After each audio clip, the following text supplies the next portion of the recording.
Yeah, sure. So, I mean, the whole reason you and I started kind of diving into some of this stuff really at the back half of last year is historically we have run a bit of an OKR system, right? Our objectives and key results.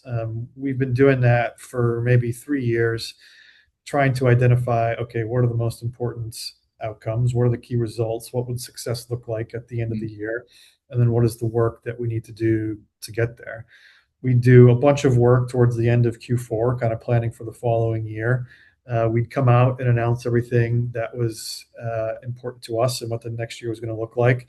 Things would get moving in Q1, and then it would just slowly fizzle in Q2, and you can almost kind of forget what we were doing in mm, Q3. And then in Q4, you're starting to plan for the next year, and it's like, well, we got to recap the last year. What happened? And when we kind of reflected on that, we realized that, look, the senior leadership team was getting together and kind of outlining what was important, but we had no ownership for the overall process. This was a lot of on the sides of people's desks trying to kind of get things organized.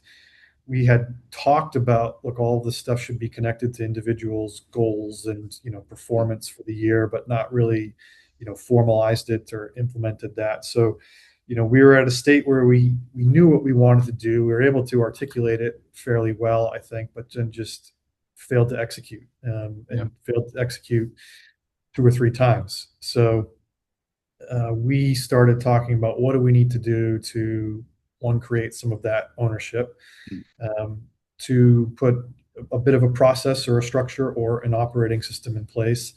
And I think the reason I like the context of an operating system over, let's say, a process is it's more about getting the team to think about how they work, the ways of yeah, working, as opposed to here is a tool, use this tool to track what you're doing, right? You yeah, really need to be thinking differently about when something comes up, like how do we go about it? How do we approach it? Because everything that we set out at the beginning of the year, even Q4 for the following year, it changes, right? We are in a very rapidly changing environment. And by the time you get to April, May, some of those priorities might shift. And we need to have the flexibility to make sure that we can do that without sort of, offsetting everything that we're doing and starting from scratch again.